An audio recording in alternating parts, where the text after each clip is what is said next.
আসসালামু আলাইকুম। তুলে ধরছি অষ্টম শ্রেণীর জুনিয়র বৃত্তি পরীক্ষা 2025 বাংলা প্রথম পত্রের সেশনটি। তোমরা জানো তোমাদের জুনিয়র বৃত্তি পরীক্ষায় বাংলা বিষয়ে মোট 100 নম্বর, যেখানে 60 নম্বর হবে তোমাদের প্রথম পত্র থেকে এবং 40 নম্বর হবে তোমাদের দ্বিতীয় পত্র থেকে। এই মোট 100 নম্বরের পরীক্ষা হবে তোমাদের বাংলা প্রথম পত্রে। বাংলা প্রথম পত্রের মানবন্টনটা যদি আমি তোমাদেরকে দেখাই, তোমরা দেখতে পাবে গদ্য থেকে তোমাদের দুটি প্রশ্ন করা হবে এবং দুটি প্রশ্নেরই অ্যান্সার করা হবে, অর্থাৎ সৃজনশীল, এবং এখান থেকে 5টি এমসিকিউ থাকবে তোমাদের। পদ্য কবিতা থেকে দুটি প্রশ্ন তোমাদেরকে দেয়া হবে, দুটি প্রশ্নেরই অ্যান্সার করতে হবে এবং এখানে তোমাদের 5টা এমসিকিউ থাকবে। আনন্দ পাঠ থেকে একটি বর্ণনামূলক প্রশ্ন আসবে এবং একটি বর্ণনামূলক প্রশ্নের উত্তর করতে হবে এবং এখান থেকে কোনো এমসিকিউ থাকবে না। এখানে প্রত্যেকটা টপিকসে অর্থাৎ সৃজনশীলে দুটি সৃজনশীলে 20 আর দুটি সৃজনশীলে 20 আর একটি বর্ণনামূলক প্রশ্নে 10, এই 50 এবং টিকে রয়েছে তোমাদের 10। এই মোট 60 নম্বরের পরীক্ষা হবে তোমাদের বাংলা প্রথম পত্র থেকে বা বাংলা প্রথম পত্রের অংশ থেকে তোমাদের 60 নম্বরের কোশ্চেন থাকবে। তোমরা অনেকেই প্রশ্ন করেছে যে স্যার সিলেবাসটি কিরকম হবে বা সিলেবাস, বাংলা প্রথম পত্রের সিলেবাস। বাংলা প্রথম পত্রের সিলেবাস অর্থাৎ তোমাদের যে কয়টি সাবজেক্টের উপরে আসলে বৃত্তি পরীক্ষা হবে, প্রত্যেকটা সাবজেক্টেরই পুরো বই পড়তে হবে। আমি সেটা অনেকবার বলে দিয়েছিলাম, পুরো বইটাই হবে তোমার সিলেবাস। এরপরে আমি তোমাদেরকে বাংলা প্রথম পত্রে যে সকল বিষয় তোমাকে পড়তে হবে সেই বিষয়গুলো আমি এখানে উল্লেখ করে দিয়েছি। গদ্য থেকে তোমার যে বিষয়গুলো পড়তে হবে, নাম্বার 1-এ রয়েছে অতীতের স্মৃতি, 2-এ রয়েছে ভাব ও কাজ, 3-এ রয়েছে পরে পাওয়া, 4-এ রয়েছে তৈলচিত্রের ভূত, 5 রয়েছে এবারের সংগ্রাম, স্বাধীনতার সংগ্রাম, 6 রয়েছে লাইব্রেরি, 7 রয়েছে সুখী মানুষ, 8 রয়েছে শিল্পকলার নানা দিক, 9 রয়েছে মংডুর পথে, 10 রয়েছে বাংলা নববর্ষ, 11তে রয়েছে বাংলা ভাষার জন্মকথা, 12তে রয়েছে গণ উত্থানের কথা।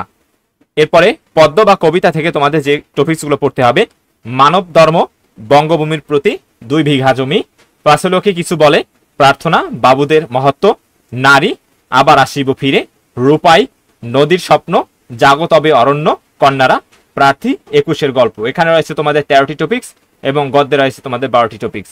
এরপরে আনন্দ পাঠ থেকে যে বিষয়গুলো তোমাদের পড়তে হবে, কাকতারুয়া, নয়াপত্তন, হেমাপ্যাথি, অ্যালোপ্যাথি, ডেভিড কপারফিল্ড, মুক্তি, ফিলিস্তিনের চিঠি, তীরন্দাজ। নাটক রয়েছে তোমাদের মানসিংহ ও ঈশা খাঁ। ভ্রমণ কাহিনী রয়েছে কাবুলের শেষ প্রহরে। এই কয়টি টপিকস তোমাদের পড়তে হবে, অর্থাৎ মূল কথা হলো তোমাদের যে মেন বুক এবং আনন্দ পাঠ যে বইটা রয়েছে, পুরা এই দুটি বই পুরোটা পড়তে হবে, পুরোটাই তোমার সিলেবাস। আশা করি তোমরা বুঝতে পেরেছো। এরপরে তোমাদের সাজেশন বলতে আসলে যেহেতু তোমার পুরো বইটা পড়তে হবে, পুরো বইয়ের যে টপিকসগুলো তোমার পুরো টপিকস থেকেই তোমাকে প্রশ্ন করা হবে। তোমরা হয়তো অনেকেই মনে করতে পারো যে আমি এখান থেকে কিছু কিছু বেছে বেছে তারপর পড়বো। আসলে বৃত্তি পরীক্ষা তোমার সেটা অবশ্যই মাথায় রাখতে হবে। এখানে প্রতিযোগিতা একটু বেশি এবং এখানে তোমার পড়াশোনাও একটু বেশি করতে হবে।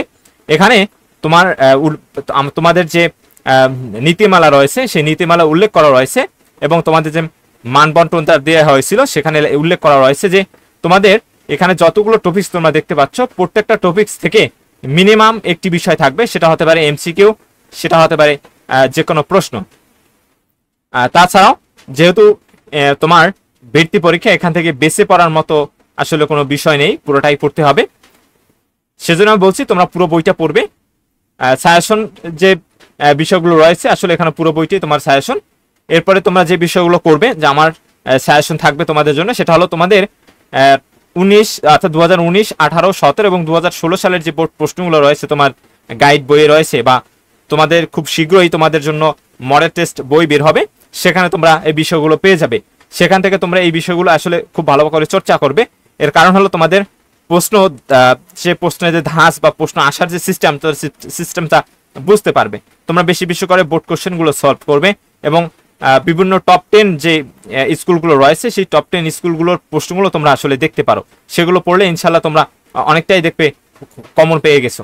আশা করি তোমরা বুঝতে পেরেছো। এরপরে বহু নির্বাচনী প্রশ্নের জন্য তোমরা অবশ্যই মূল বইটি ভালো করে পড়বে। মূল বই পড়ার কোনো বিকল্প নেই। তোমাকে সবার প্রথমে যে কাজটি আমি করতে বলবো সেটা হলো তুমি মূল বইটি আগে ভালো করে পড়ো, সুন্দরভাবে প্রথম থেকে শেষ পর্যন্ত টপিকস বাই টপিকস পড়বে এবং সাথে সাথে ইম্পর্টেন্ট যে বিষয়গুলো রয়েছে সেগুলো আন্ডারলাইন করবে এবং পরবর্তীতে সেগুলো তুমি আবারও দেখে যাবে। সেখান থেকে এই মূল বইটি যদি তুমি পড়ো সেখান থেকে তুমি দেখবে তোমার এমসিকিউ বিষয়টা অনেকটা ইজি হয়ে গেছে। এরপর তোমার ওই প্রত্যেকটা চ্যাপ্টারের উপর একটা আইডিয়া চলে আসবে এবং সেখান থেকে যে ধরনের প্রশ্ন তোমাকে দেওয়া হোক না কেন তুমি অনায়াসে সেগুলো অ্যান্সার করতে পারবে। আশা করি তোমরা বুঝতে পেরেছো। এরপরে বিগত সালের যে এমসিকিউ গুলো তোমরা দেখতে পাবে 2016, 17, 18, 19 এই 4টা বোর্ডের এমসিকিউ পড়লে আমি মনে করি যথেষ্ট তোমাদের জন্য। তাহলেই তোমরা এমসিকিউ প্রশ্নেরও একটি ধাঁচ পেয়ে যাবে, অর্থাৎ একটা আইডিয়া পেয়ে যাবে আসলে কোন ধরনের কিভাবে এমসিকিউ দেওয়া হয়, কোন ধরনের এমসিকিউ আসে। আসলে এর কারণ হলো তোমাদের ভিত্তি যে পরীক্ষাটা এর চেয়েও প্রতিযোগিতামূলক বা একটু হার্ড পরীক্ষা ছিল আসলে জেএসসি পরীক্ষাটা। সেজন্য আমি বলবো জেএসসি পরীক্ষার যে কোশ্চেনগুলো সেগুলো তোমরা একটু ট্রাই করবে। এরপরে সাপ্লিমেন্ট, টেস্ট পেপার বা মডেল টেস্ট তোমাদের কাছে এখনো অনেকের কাছে গাইড বই রয়েছে, তারপরে তোমাদের মডেল টেস্ট বা টেস্ট পেপার বের হবে, সেখান থেকে তোমরা টপ 10 স্কুলের এমসিকিউ গুলো আসলে বেশি করে চর্চা করবে। অবশ্যই যে বিষয়টা তোমাকে পড়তে হবে সেটা হলো শব্দার্থ ও পাঠ পরিস্থিতি রয়েছে তোমার গদ্য এবং পদ্যের, সেগুলো আসলে পড়তে হবে। এগুলো পড়ার কোনো বিকল্প নেই। আসলে মূল কথা হচ্ছে মেন বুক পড়ার কোনো বিকল্প নেই। আমি বারে বারে বলছি তোমরা মেন বুক পড়ো। এর কারণ হচ্ছে আমি কারণটা তোমাদের কাছে জানিয়ে দিই, এটা অনেকেই হয়তো বলবে না। যারা আসলে এই কোশ্চেনগুলো করার দায়িত্বে থাকেন তারা কিন্তু কোনোভাবেই যে গাইড বা টেস্ট পেপার থেকে হুবহু প্রশ্ন তুলে দেবে না। এর কারণ হলো সেই প্রশ্নটা সে যদি তুলে দেয় তার প্রশ্ন কোনোভাবেই গ্রহণযোগ্যতা পাবে না, কারণ এই প্রশ্নটা কোনো এক ব্যক্তি আসলে এই কোশ্চেন করার জন্য একটা টিমের মতো থাকে, যেখানে অনেক ব্যক্তি এই কোশ্চেনগুলো করবে। এরপরে সেই কোশ্চেনগুলো একত্র করে সেখান থেকে বেছে বেছে আসলে কোশ্চেনগুলো নেওয়া হয় এবং সেগুলো যাচাই বাছাই করা হয় যেগুলো কোনো বইয়ের সাথে হুবহু মিলে গেছে কিনা।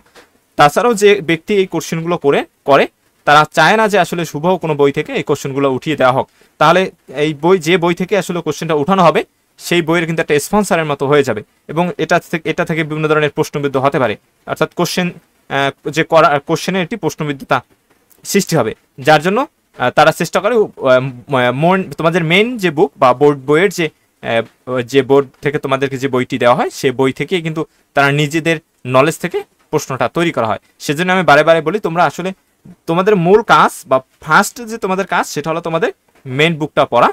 এরপরে তুমি তোমাদের এমসিকিউ এবং তারপরে সিকিউ অর্থাৎ সৃজনশীল এবং বহুনির্বাচনী প্রশ্নের আইডিয়া পাওয়ার জন্য তোমাদের আমি বলছি যে তোমরা আসলে টেস্ট পেপার বা গাইড এগুলো একটু ফলো করবে, কারণ তোমাদের সৃজনশীল প্রশ্ন এবং বর্ণনামূলক প্রশ্ন বা এমসিকিউ সম্পর্কে একটু ধারণা প্রয়োজন রয়েছে এবং সেক্ষেত্রে তোমরা অনেকটাই ধারণা পেয়ে যাবে যে আসলে পরীক্ষায় তোমাদের কোন ধরনের প্রশ্ন আসতে পারে।